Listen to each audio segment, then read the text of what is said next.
Doctor, is the EMG report in this case something, as a treating orthopedist, that you rely upon in forming your opinion as to the conditions that the plaintiff suffers from?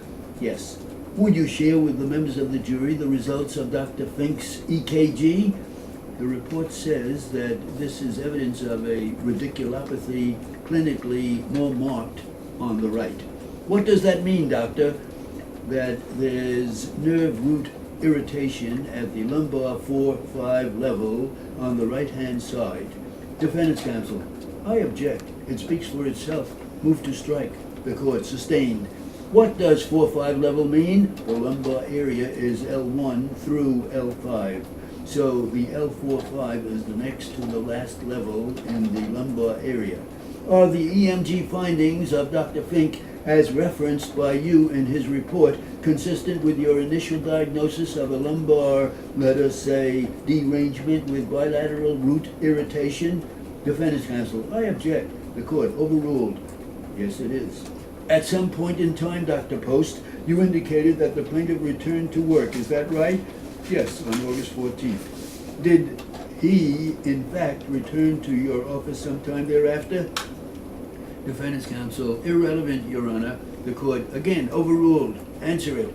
Again, as I mentioned, the next time that I saw him was on November 5th of 97. When you saw him on November 5th of 1997, did you take a history from Mr. Roy as to why he was back in your office? Yes. What did that history elicit, sir? He told me that on October 16th of 1996, he fell from a scaffold. He was taken by the ambulance to the local medical center, where he was admitted and remained for 10 days. I had the opportunity to review some of the hospital records which are revealed. Defendant's counsel, just a moment. Objection. The court overruled. What did you learn about Mr. Roy that he underwent at the Utica Medical Center? The court, what did you find out?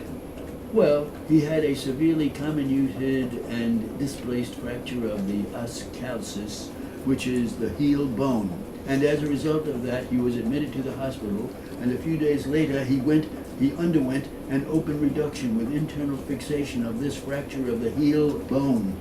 Dr. Post, I'm showing you what's been entered into evidence as Plaintiff's Exhibit 2A, the healthcare record. I'd like you to take a look at the operative report contained in that record that I've folded as the first few pages of that record, Doctor. Defendant's counsel, let's get to the point, counsel. The court, please do, if you would. Do you see that operative report, sir? Yes, I do. Doctor, would you please tell us what you mean when you say open reduction? What is an open reduction, and what does that mean? An open reduction, when you have a fracture, means that the bone is operated on, the skin is operated on, is seen. Doctor, utilizing the surgical report that is now in evidence as Plaintiff's Exhibit 2A, would you describe for the members of the jury the nature of the surgical procedure underwent by the plaintiff at that facility? Defendant's counsel, I object to the form. The court, subject to connection. Plaintiff's counsel, I will connect it. Well, as I just described, the skin was opened, the bone is exposed and visualized. Dr. Post, did you have an opportunity to look at the complete set of medical films from the facility? Yes, I did. Did you, from the stack of films, take several individual films that you feel would assist you and visualize the members of the jury with respect to the nature of the surgical procedure and the nature of the hardware that was installed into Mr. Loy's left heel? Yes, I did. Plaintiff's counsel, with the court's permission, Your Honor, I'd like to use the shadow box, please. The court, we need you to go down there to the jury so they can see what you are doing. Take your time. This is an x-ray picture of the lower leg. Defendant's counsel, with the court's permission, could I situate myself so I can take a look too? The court, absolutely. What does that x-ray show? Now, on an x-ray, bone shows up as white because of the calcium that's presented in the bone, and soft tissue or muscles show up as a variation of gray and black based on their thickness. If the fat is very thin, it looks black. If it's thicker, it will look gray. But basically, the bone shows up as white on this X-ray film.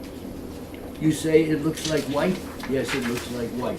Doctor, would you please show the members of the jury where the auricular surface is between the calcaneus and the talus? I have to go. The problem now is because of the plate and the screws, it's hard to see. It covers that area. But if we come back to the original film that I showed you, then, just a moment, Your Honor, can we mark these? The court.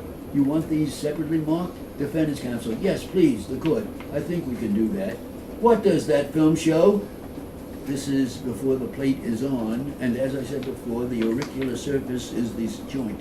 That's where the foot moves. You say that's where the foot moves? Yes, that is where the foot moves. You did say that? Yes, I did say that. And that is what the doctor has been showing you?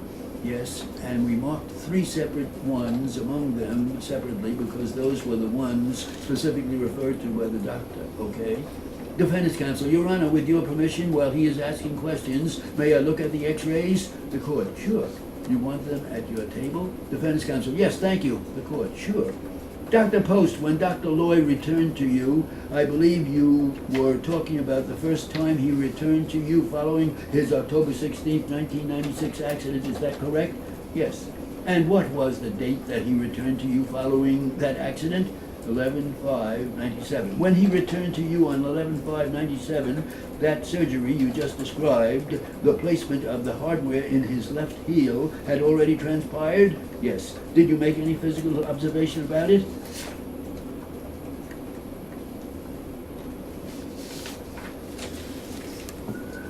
$200.